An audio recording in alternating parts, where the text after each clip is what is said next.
많이 보고 싶었습니다.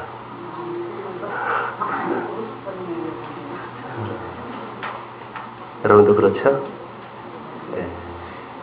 한 주간 평안하셨습니까? 주일이 얼마나 기다렸는지 몰라요. 가서 같이 말씀으로 은혜 나눌 생각을 하니까 막 가슴이 저녁에 한숨도 못 잤어요. 보고 싶어서.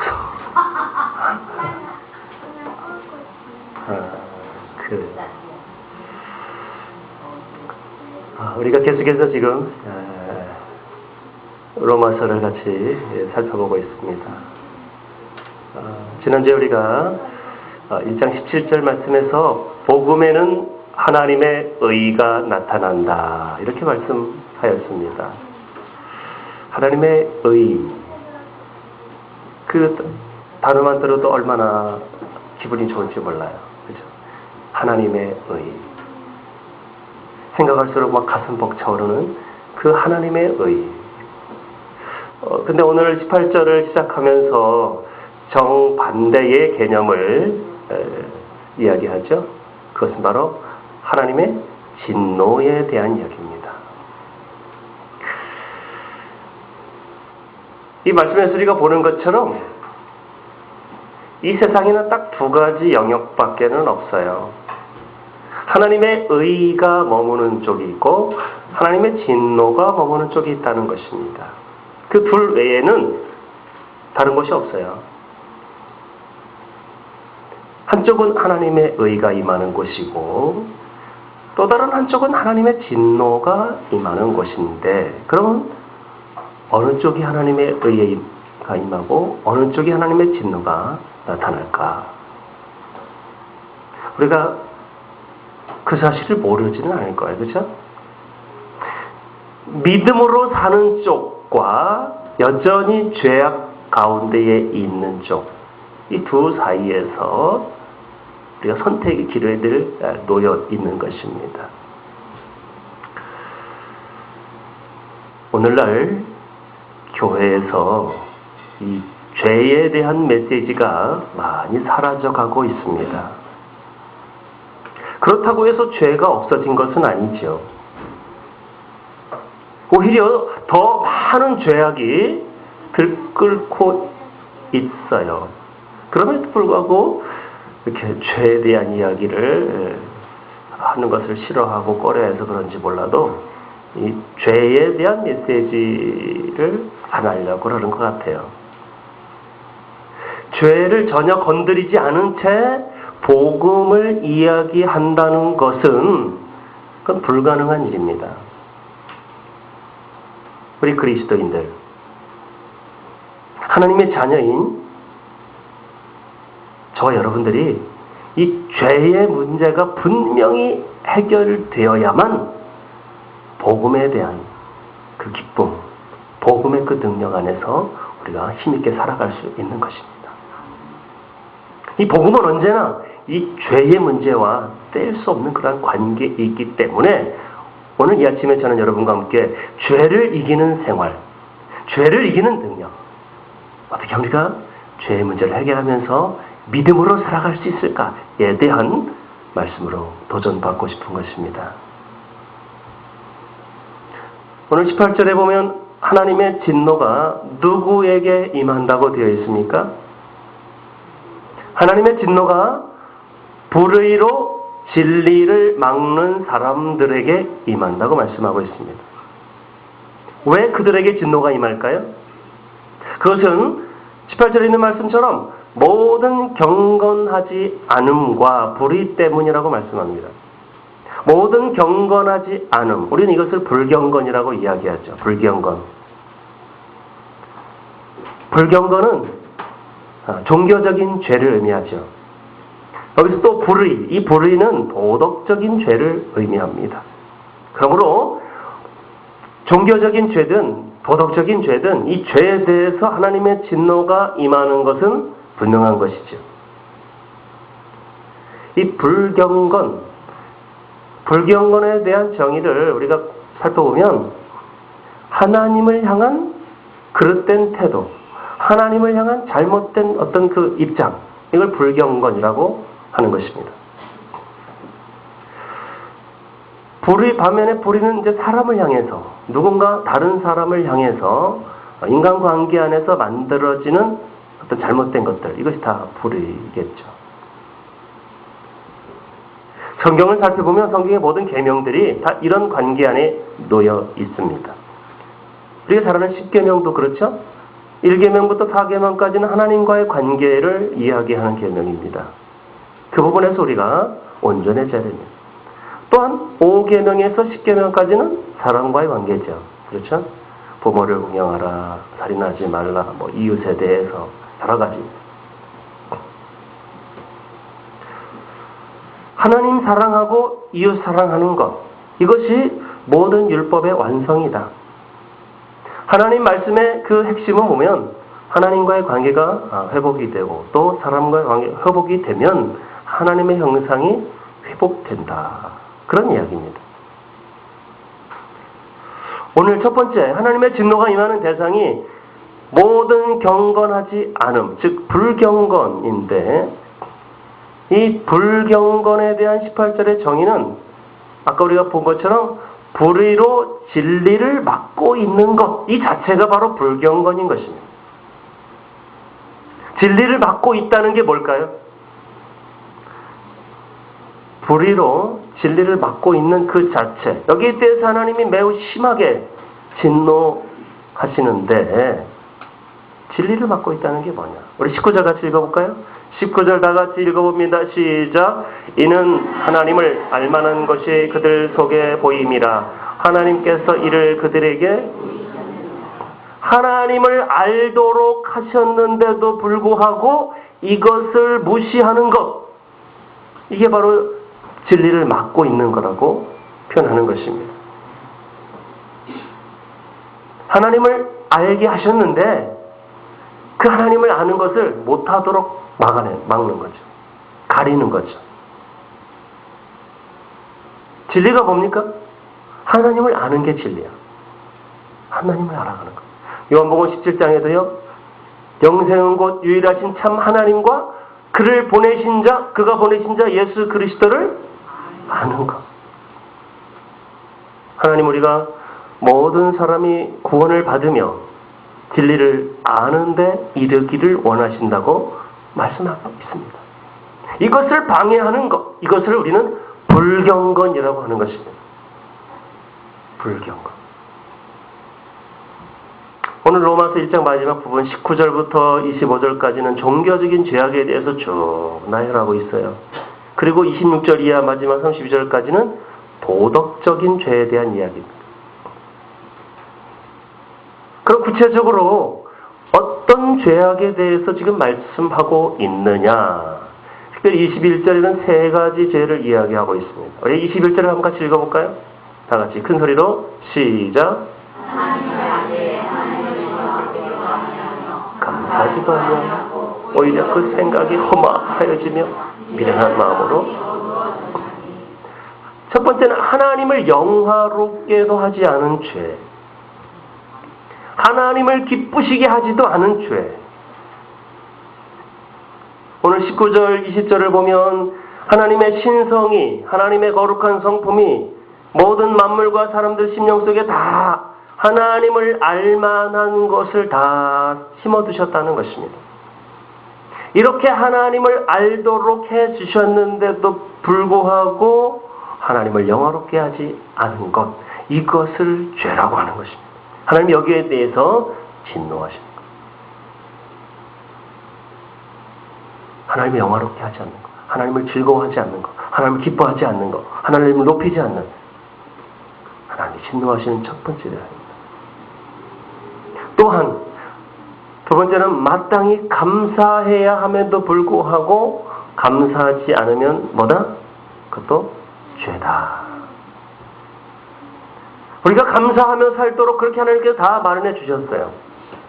때를 따라 비를 내리시고 해를 주시고 채워주시고 먹여주시고 입혀주시고 살아갈 모든 힘의 원천을 다 주셨어요. 그럼에도 불구하고 우리는 많은 부분 불평하고 짜증내고 원망하고 속상해하고 말이죠. 왜 나만 이러냐고 고집 부리면서 투정 부리던 때가 너무나도 많았다는 사실이죠. 하나님 알지 못하는 사람들은 오히려 원망합니다. 사람을 원망하고 특정한 대상을 향해 원망하고 감사하기는커녕 그 반대의 삶을 살고 있는 이 모든 것이 다 하나님의 진노의 대상이라는 것입니다. 또한 세 번째는 그 생각이 허망하여지고 미련한 마음으로 어두워진 죄. 이것이 하나님의 진노의 대상입니다. 생각이 허망하여졌습니다. 그 마음이 미련한 마음으로 어두워졌습니다. 이게 죄입니다. 허망한 생각, 헛된 생각, 어두워졌어. 하나님께서 심각하게 이 진노에 대한 구체적인 사례들을 우리에게 지금 쭉 말씀하면서 가장 심각한 이 불경건에 대한 그 조목조목 이야기를 하고 있습니다. 그 중에서 23절은 심각합니다. 우리 한번 그 23절 같이 읽어볼까요? 23절 시작. 썩어지지 않냐는 하나님의 영광을 썩어질 사람과 새와 짐승과 기어다니는 동물 모양의 우상으로 바꾸었다. 바꿔버렸어요. 다. 바꿔버린 죄. 이게 가장 심각한 죄. 언젠가 그 여자 가수 누구죠? 바꿔 다 바꿔 뭐 그 노래. 이정현 어떻게 잘하세요? 다 바꿔버렸어. 모든 걸 다 바꿔버렸어. 썩어져 없어지는 그런 것들로 그냥 다 채워버렸어. 이것이 하나님 앞에 얼마나 심각한 죄인가에 대해서 사람들이 감각을 잃어버리고 망각한 채 살아가고 있다는 것입니다. 바꿔버리면 안 돼요. 바꾸지 마세요. 여러분이 섬겨야 할 대상, 여러분의 주인 오직 하나님 한 분뿐이십니다. 내 인생 최고의 가치는 오직 주님이십니다. 내 삶의 중심에 예수 그리스도가 최고의 가치에 있어야 되는 거예요. 그걸 빼내버리고 거기에 다른 걸 채우고 있다는 거 바꿔놨어요. 바꿔놨어요. 그 자리에 어떤 사람 돈이 들어가 있습니다. 그 자리에 어떤 사람 친구가 들어가 있습니다. 그 자리에 어떤 사람은 아름다울 미자, 미용. 온갖 아름다움에 그냥 전 재산을 다 투자하고 모든 시간을 다 투자하고 열정을 다 쏟아서 아름다워지고자 하는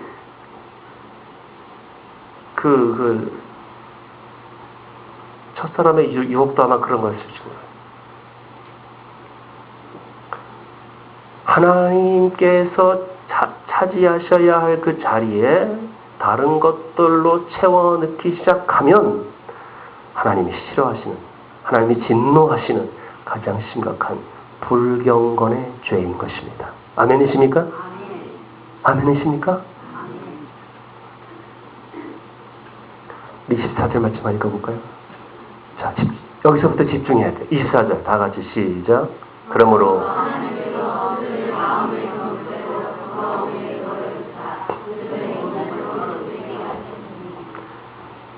어떤 철학자가 수많은 관중들 앞에서 강연을 했습니다. 강연의 요지는 그 뉴에이지 사상이 뭔지 아세요? 혹시 뉴에이지라는 말 들어보신 적 있나요? 뉴에이지의 철학의 핵심은 바로 인간이 최고다. 그런 뜻이에요. 다시 말해서 네가 최고다. 그 이야기를 하는 거예요. 모든 뉴에이지 음악이며 영화며 뉴에이지 무슨 모든 액션 거기서 추구하는 메시지는 딱 하나입니다. 네가 왕이다. 이 얘기하는 거예요. 네가 최고다. 그러면서 그 최고라는 그 뒷면에 뭘 깔고 있냐면 신은 없다. 신은 만들어낸 존재다. 자기의 욕구를 위해서, 자기의 욕망을 위해서, 자기 어떤 목표를 위해서 만들어낸 존재가 신이고 너는 더 위대한 존재다. 신을 만들어낼 정도로 너는 더 위대한 존재고 네가 최고다. 이런 이야기를 계속 던지는 철학, 그 사상이 뉴 에이지입니다. 아셨습니까? 몰랐죠? 이 철학자가 지금 그런 사상으로 지금 강연을 하고 있었어요.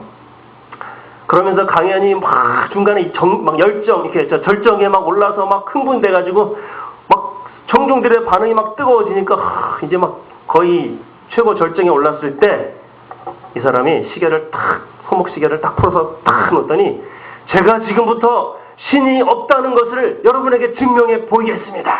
그러면서 만약에 신이 있다면 내가 지금부터 딱 5분간 시간을 줄 텐데 이 5분 동안 내가 이 신에 대해서 온갖 모욕과 저주와 복서를 퍼부을 텐데 그 사이에 내가 죽으면 신이 있는 거고 내가 멀쩡하고 아무렇지 않으면 그 신은 없는 거다. 그렇지 여러분! 하면서 사람들이 막 열광하는 거야. 그리고 나서 시계를 딱 5분 동안 하겠다는 거야. 그 5분 동안 차마 입에 담지 못할 욕을 막 쏟아내면서 뭐 나와보라는 둥 있으면 나와보라는 둥 나를 뭐 죽여보라는 둥 복서를 쏟아내는 거예요. 5분을. 자, 5분이 지났습니다. 어떻게 됐을까요? 천둥이 벼락이 탁 그냥 이렇게 그냥 막 골이 빼지고 이래야 될 것 같지만 멀쩡한 거예요. 아주 멀쩡한 거예요. 시계를 탁 보여주면서 껄껄껄 웃으면서 거봐라고. 어디 하나님이 있냐고. 내가 이렇게 욕을 많이 했는데 난 멀쩡하다고. 하나님 없다고. 막 여러분 막 박수치고 환영하고 막 난리가 난 거야. 막 위대하다고 막. 내 말이 틀렸으면 누가 한번 손 들고 얘기해보라고. 누가 한번 말해보라고. 쫙 뒤에서 중절모를 쓴 노인 하나가 뚜벅뚜벅 걸어나오고 있어요. 이렇게 천천히 갱신이 이렇게 지팡이를 쥐면서 천천히 걸어나오더니 제가 한 말씀 해도 되겠습니까? 해보라고 딱 나오더니 우리 선생님 강의 잘 들었습니다. 제가 감히 짧은 평가를 좀 해드리겠습니다. 그러면서 이 노인이 하는 얘기하니까 사람들이 다 조용히 집중을 하는 거예요. 선생님은 지금 하나님이 없다라는 사실을 증명한 것이 아니라 선생님이 하나님과 아무 관계없는 사람이라는 것을 증명해 보이셨습니다. 왜냐하면 나의 경우에는요, 내가 하나님께 뭔가 잘못하거나 하나님을 실망시켜드리거나 하나님을 슬프게 하는 일을 하면 그 하나님은 즉시 나에게 아픔과 징계와 책망으로 교훈하십니다. 내가 잘못 가고 있을 때 하나님은 한 번도 나를 외면하지 않으시고 그때마다 내게 주님이 직접 간접 간섭하시면서 터치하셨습니다. 내가 많이 맞기도 하고 깨닫기도 하고 그래서 내가 곁길을 가지 않고 그 하나님 늘 나에게 그렇게 해주셨는데도 불구하고 당신은 아무 반응이 없는 걸 보니까 하나님이 나와의 관계와 당신은 하나님과는 아무 관계가 없습니다.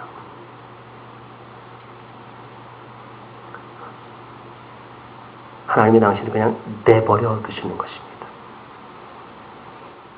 사람들이 숙연해졌어요.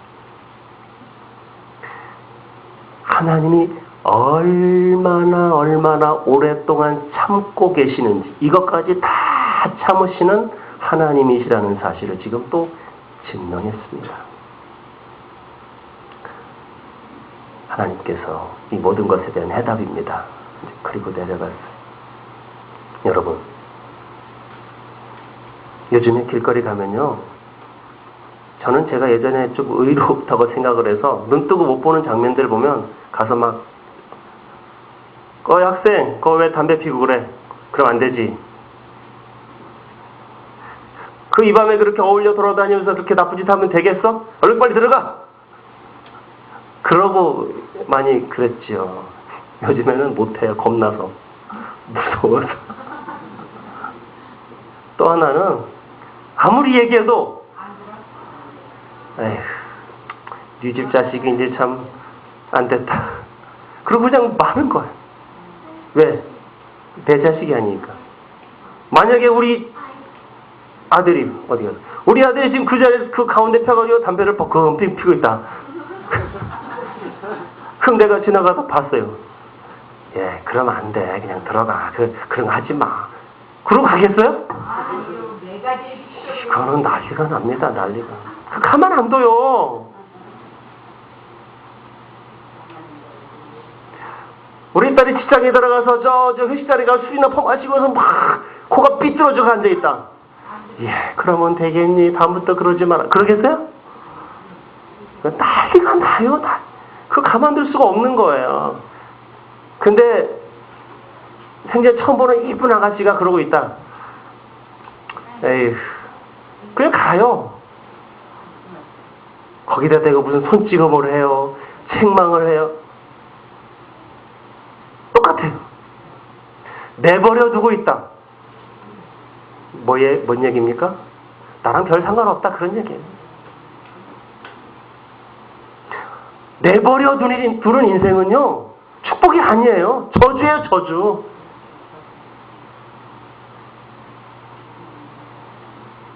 나는 조금만 잘못해도 하나님이 막 허리가 부러지고 뭐 안 되고 실패하고 막 그러는데 저 사람은 나보다 더 큰 죄를 짓는데도 잘 먹고 잘 살아요. 하나님 왜 이럽니까? 나는 교회도 다니고 예배 드리고 11조도 하고 얼마나 내가 성경대로 살려고 하는데 나 그거 조금 잘못했다고 이렇게까지 때리십니까? 쟤는요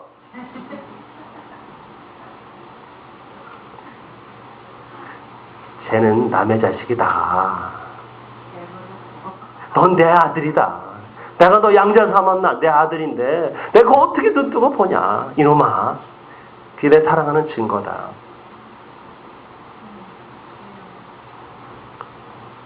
좀 영적인 감각이 오시나요? 오늘 말씀해 보면요 내버려 두사 이 표현이 3번 반복되고 있어요. 24절과 26절 그리고 28절에도 온갖 죄악을 짓고 있음에도 불구하고 내버려 두셨다. 하나님 그냥 내버려 두시는 이유는 내 자식이 아니라는 거예요. 왜? 그 안에 하나님의 영이 없다는 거예요. 하나님의 영, 예수 그리스도를 구주로 영접하여 하나님의 자녀가 된 하나님의 영에 있는 그 하나님의 자녀들은 내버려 둘 수가 없는 거예요. 히브리서 12장 8절에 징계가 없으면 사생자요. 버려진 자식이다. 때로는 하나님이 나를 채찍하시고 책망하시고 징계하시는 것을 우리는 감사해야 됩니다. 하나님 고맙습니다. 내가 더 멀리 가지 않도록, 내가 지옥에 떨어지지 않도록, 내가 타락하지 않도록 주님께서 그 순간 나를 붙들어 주셨음이 분명합니다. 그 은혜 감사합니다. 이것이 믿음의 반응입니다. 만약에 하나님께서 그럼에도 불구하고 나에게서 얼굴을 돌리시면 큰일이에요. 그렇지 않습니까? 그래서 시편 기자는 날마다 그의 기도 가운데 이런 기도가 반복되고 있어요. 주의 얼굴을 내게서 숨기지 마시고 주의 얼굴빛을 내게 비추어 주사 주의 얼굴을 구하옵나니 주님의 얼굴이 내게서 돌아갈까봐 나를 쳐다보지 않을까봐 나를 외면할까봐 그게 그렇게 고민이고 그렇게 가슴 아픈 사람이 되는 거예요. 다윗이 범죄할 때마다 주여 내가 잘못했습니다. 정말 구하옵나니 주의 얼굴을 내게서 숨기지 말아달라고.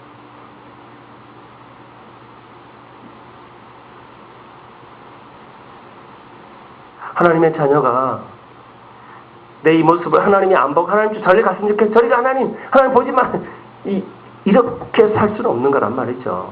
정말 정신 차리고 정말 지각 있고 깨어있는 사람이라면 내가 비록 범죄하고 내가 비록 주님 실망하고 실망시키고 내가 비록 연약하게 넘어져 있는 이 자리일지라도 다윗처럼 주의 얼굴을 내게서 숨기지 마시고 주의 얼굴빛을 내게 비추어 주사 나를 채찍질하시고 나를 돌이켜 깨닫게 하시고 사생자가 아니라 버려진 자식이 아니라 주의 친아들처럼 주의 말씀으로 나를 가르쳐 주옵소서.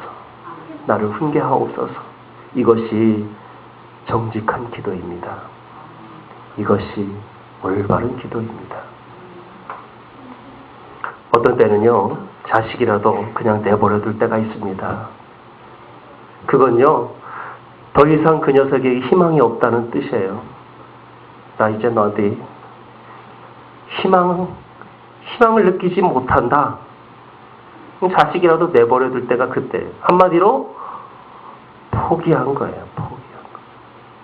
내가 너 이제 자식이라고 생각하지 않겠다. 이런 무서운 선언인 것입니다. 나를 내버려 두고 있다고 고마워할 게 아니라는 거예요. 아, 나에게 더 이상 이제 희망이 없게 나를 더 이상 기대하지 않는구나. 자식으로 여기지 않은가 보다. 그러지 마세요. 제발 나에게 관심 가져주시고 나를 채찍질하시고 혼내주시고 그래야 올바른 자식이라는 거예요. 아멘이십니까? 오늘 세상을 보면요, 이런 관계들이 잘못되어 있기 때문에 여전히 진노의 대상으로 불순종의 길로 달려가고 있는 것입니다. 계속해서 26절 이하보면 도덕적인 죄악, 입에 담기도 어려운 죄악들이 막 열거되고 있어요. 이 아침에 이거 다 읽으면 막 스트레스 받을 것 같아요. 막 짜증이 날 것 같은 그런 죄악들이 이 본문 뒷부분에 쭉 나오죠. 도덕적인 죄의 가장 대표적인 것은 성적인 타락입니다. 정욕의 노예로 사는 것. 어제요. 여기 보세요. 주목. 제가 어제 목욕탕을 갔습니다. 원래 남자들이 좀 일찍 나오고 여자들이 좀 늦게 나와요. 그렇죠? 여자들은 좀 때가 많아요. 남자보다 훨씬 많아요. 그래서 무려 한 30분에서 최소한 1시간 정도는 제가 남자들이 먼저 밖에서 기다려야 돼요. 그만큼 여자들이 때가 많다는 거죠.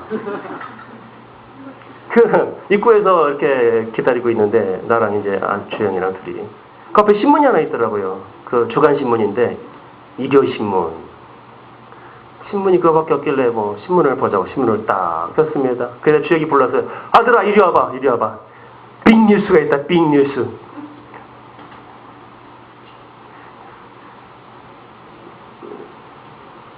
거기에 어떤 직업 하나를 소개하고 있어요. 직업.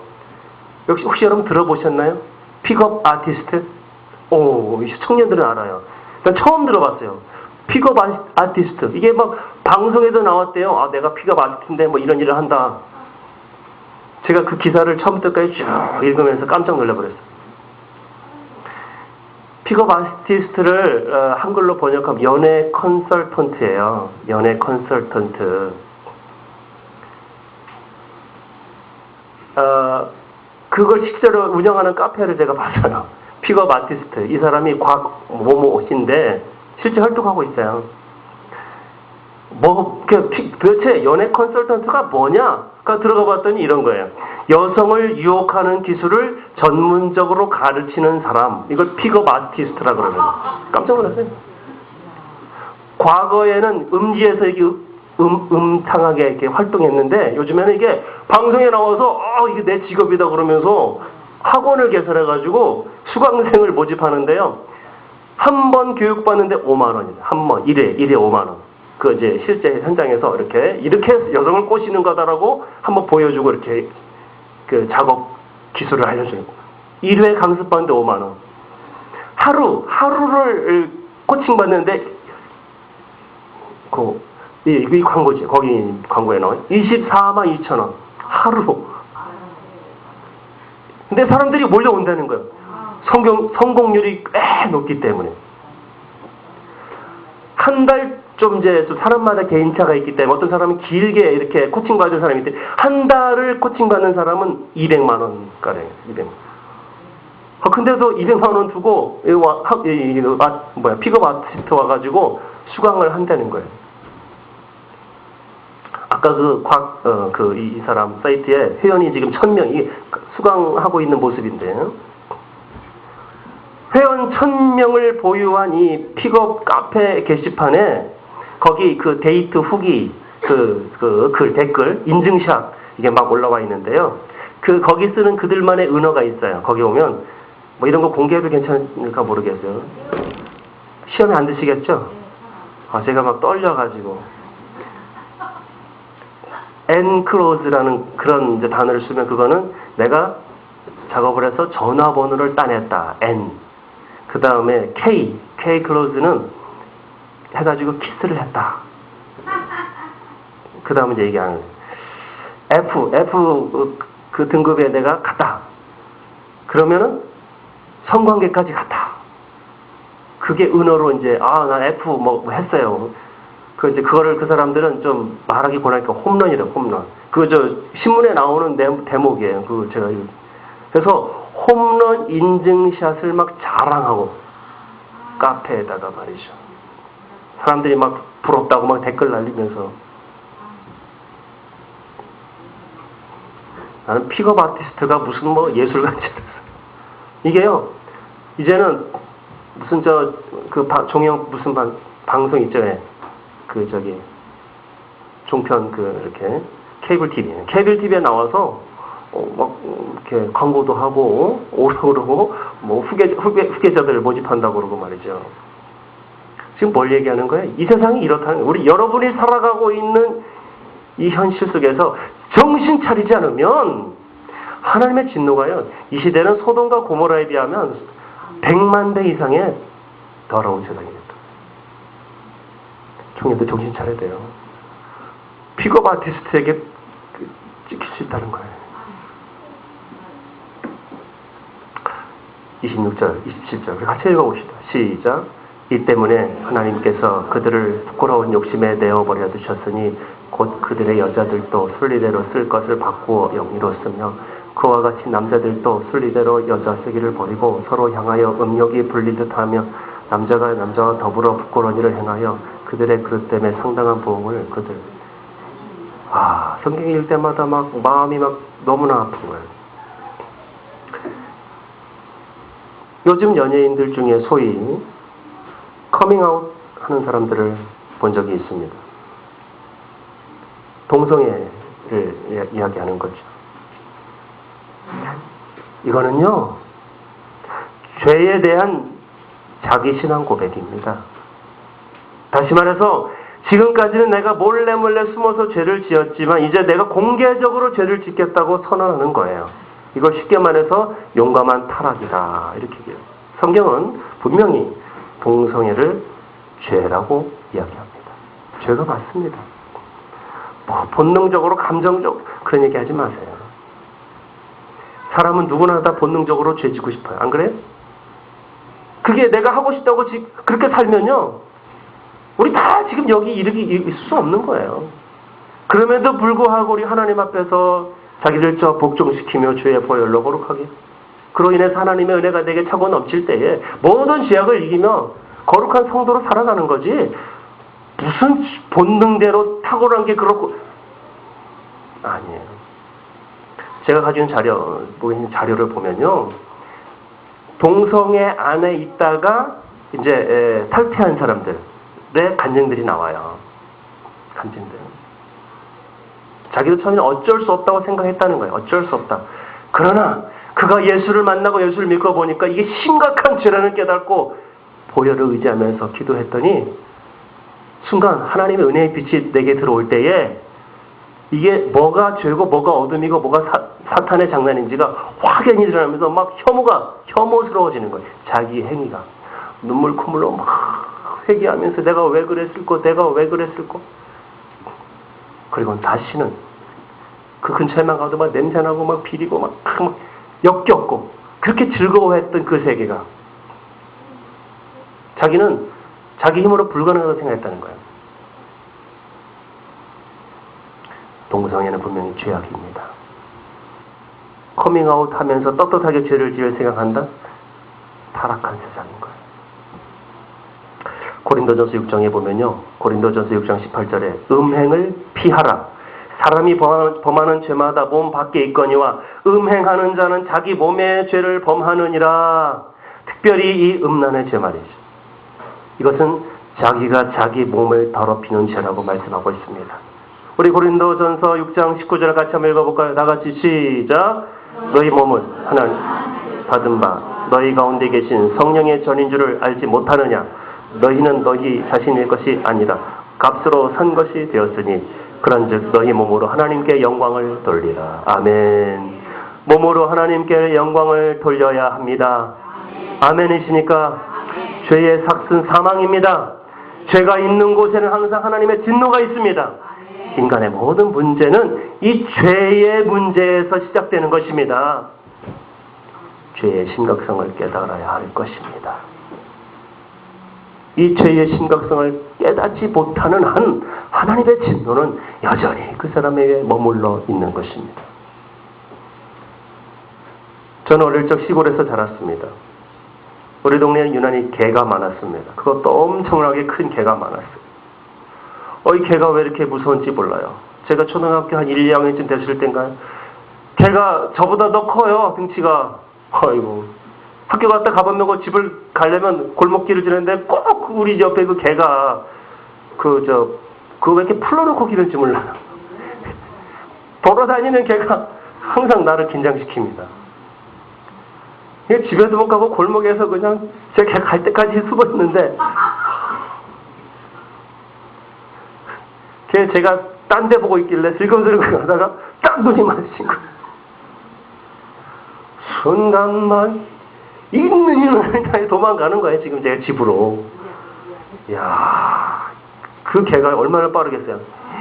기저대면서 막 큰 발로 막 손구슬 따라오는데 막 기절을 하더라고요.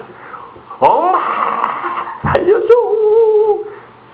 그거 막 문에 간신히 간발의 차로 딱 들어가가지고 그냥 엄마가 왜 그 바람에 살았어요. 죽는 줄 알았어요. 죽는 줄 알았어요. 개 때문에. 왜 이렇게 무서운지. 다음날도 또 집에 가면 또 그 개가 또 있어요. 어느 날 해결책을 찾았어. 그 동네 형이, 나랑 친한 형이, 야, 그거 무서워할 거 없어. 내가 보여줄게. 그 형도 나보다 1살인가 2살 많은 형이에요. 별 차이 없어요. 그 개가 훨씬 커요. 야, 겁내지 마. 별거 아니야. 진짜? 형 안 무서워? 이제 우리 둘이, 그럼 그 둘이 같이 가자. 이제 슬금슬금 걸어가는 거야.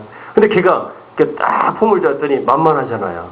와르르르 이제 그러고 있는 거예요. 이렇게 다 자세를 딱 시올 자세를 잡고. 그러니까 나보다 1살인가 2살 많은 형이 딱 폼을 잡는 거야. 이렇게 딱 전투 자세를 취하고서 몸을 딱 낮추더니 손을 딱 폈더니 옆에 있는 돌멩이를 딱 집으려고 하니까 이 개가요. 깨갱 돌멩이를 짚지 않았어요. 돌멩이를 짚으려고 딱 이렇게 째려본다고 그러죠. 노려보면서 돌멩이를 딱 짚으려고 하니까 스근스근 피하는 거예요. 돌멩이를 딱 집었어요. 짚고서 던지려고 하니까 막 주랭랑을 치는 거예요. 그 큰 개가. 봤지? 별거 아니지? 탁. 근데 저는 감히 또 그럴 용기가 안 나는 거예요. 그럼 막 눈빛을 마주 봐야 되니까 잘 안 되는 거야. 설마. 근데 한 번은 또 그 애는 같이 가는데 이번에는요 돌멩이가 없어요 주변에. 그냥 이게 또 으르르 그런 거예요. 또 딱 돌멩이가 없는데 있는 것처럼 딱 낮추면서 집으니까요. 쏜살같이 도망가요. 그때부터 제가 아는 거야. 개가 온다. 그럼 나도 무조건 돌멩이 집는 신용. 돌멩이가 주변에 없어도 괜찮아요. 제가 테스트했더니요. 100마리 개 중에 100마리가 전부 다 도망갔어요. 한 마리도 안 도망간 개가 없었어요. 동네들 개 중에. 그다음부터는요. 자유해. 아무리 개가 많아도요. 으르렁거려 돌멩이만 집는 신용만은 다 도망가요. 안 도망가면 집었다 치고 가지고 막 달려가면서 던지는 신용하면 100% 다 도망가요. 제가 이 얘기 왜 드린 줄 아세요? 마귀를 대적하라. 그리하면 피하리라. 마귀 무서워서 도망가면요. 거의 뒤꿈치까지 그냥 깨물 정도로 따라옵니다. 우리 한번 읽어볼까요? 야고보 4장 8절 다 같이 큰 소리로 시작! 하나님을 가까이 하라. 그리하면 너희를 가까이 하시리라. 죄인들아 손을 깨끗이 하라. 두 마음을 분별하라. 마음을 분별하라. 하나님을 가까이 하십시오. 손을 깨끗이 하십시오. 두 마음을 부은 자들아 마음을 성결케 하라. 마귀는 대적해야 할 대상입니다. 마귀를 두려워하지 마십시오. 도망가지 마십시오. 마귀를 대적하십시오. 예수 그리스도의 이름으로 선포하시면서 예수 그리스도의 보혈로 돌멩이를 집어 던지는 시험에도 도망가듯이 우리가 예수 그리스도의 십자가의 보혈을 그 이름만 내걸기만 해도요 마귀는 무서워서 벌벌벌 떨고 도망가는 줄로 믿습니다. 이게 체험해본 사람만이 알아요.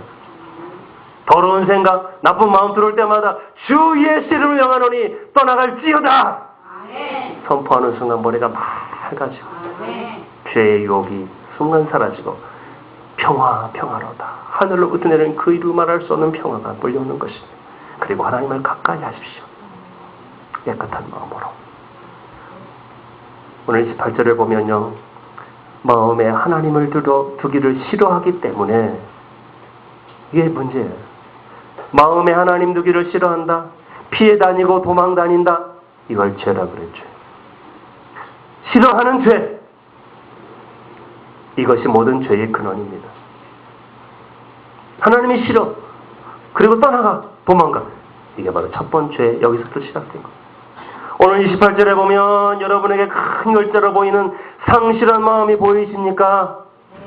상실한 마음, 마음을 잃어버렸다, 그런 얘기야.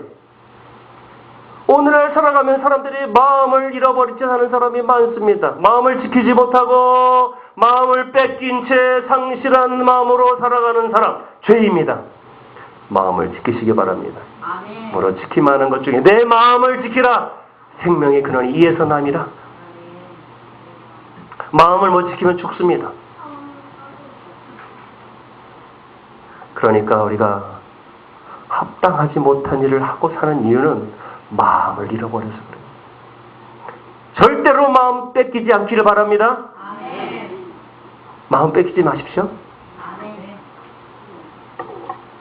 오늘 제 좌측, 여기서부터 좌측에 앉아 계신 분만, 자, 우리 한번 다짐해 봅시다. 나는 마음을 뺏기지 않겠다. 우리 단단한 마음으로 시작. 나는 마음을 뺏기지 않겠다. 다음 주에 뺏기고 온 사람은 제가 점검해가지고 벌금 물게 할 것 같아요. 마음 뺏기지 마십시오. 상실한 마음대로 내버려두면 진노하십니다. 마음 뺏기면 안 돼. 귀 있는 자는 들을지어다. 예수님 말씀하셨습니다. 아무리 죄에 대한 이야기를 해도 눈 하나 깜짝하지 않는 사람들이 있어요. 자신은 죄와 전혀 상관없는 사람이라고 생각하는 그런 사람들 말이죠. 하나님의 심판과는 전혀 무관한 것처럼 그렇게 자유롭게 살아가는 사람들, 전혀 회개할 줄 모르고 그냥 마음대로 죄 짓는 사람들, 하나님의 진노의 대상입니다. 우리는 죄에 대해서 심각하게 받아들이고 늘 긴장하면서 죄를 멀리하고 하나님을 가까이 할 때에 하나님의 의, 복음의 능력을 우리가 덧입는 것입니다. 아멘. 왜 예수님께서 귀 있는 자는 들을지어다 이렇게 말씀하셨을까요? 이유는 하도 답답해서 귀가 있다면 좀 들어라. 뒤에 가로 생략, 이놈들아. 얼마나 답답하셨으면 오늘 주님 우리에게 주시는 이 음성에 귀 기울이시기 바랍니다. 아멘. 귀가 있다면 좀 들어야 됩니다. 네, 한번 따라합시다. 죄의 유혹을 이기며 삽시다. 이 그림을 볼 줄 아는 사람은 눈이 떠진 사람입니다. 여기 보십시오. 이 그림을 볼 줄 아는 사람은 눈이 떠진 사람이에요. 다시 한번 따라합시다. 다시 한번 여기 보시고 따라합시다. 죄의 유혹을 이깁시다. 죄의 유혹을 이깁시다. 건성으로 듣지 마시고요. 불신앙의 삶에 대해서 분명히 하나님의 진노가 있습니다. 하나님을 떠나 제멋대로 사는 사람들은요, 부러움의 대상이 아니라 불쌍한 사람들이에요. 이런 사람들이 있다면 속히 복음 앞에 무릎을 꿇어야 하는 것입니다. 속히 복음 안으로 들어와야 하는 것입니다. 나를 통해서 이 땅이 거룩해지고 내가 사는 처소가 거룩해지고 내가 만나는 사람들이 거룩해지는 복음의 빛이 되게 하옵소서. 소금이 되는 그런 사람이 되게 하옵소서. 기도할 줄로 믿습니다. 아멘. 우리가 마지막에 좀 긍정적인 희망의 우리 신앙을 보면서 좀 마치고 싶어요. 믿음의 삶, 복음의 삶에는 하나님의 의가 있습니다. 믿음으로 살아갑시다. 이 믿음의 삶을 살라고 주님이 오늘 이 자리에 우리를 불러주셨습니다. 이 믿음의 삶을 살라고 오늘 우리를 이곳에 모아주셨습니다. 아멘. 이 사명을 감당하는 이번 한 주간 되기 원합니다. 죄를 이기는 생활, 죄를 이기고 하나님의 나라를 이루어가는 우리의 삶이 될 때에 그 하나님의 복음의 능력이 내게 임하여 하나님의 나라가 나를 통해서 완성될 줄로 믿습니다. 그렇게 살기를 다짐합니다. 우리 지금 함께 기도합시다. 주님, 제가 복음의 능력으로 죄를 이기며 살아가겠습니다. 주여 나를 도우소서. 성령으로 함께 하옵소서. 믿음의 사람들에게 하옵소서. 우리 한번 기도하겠습니다.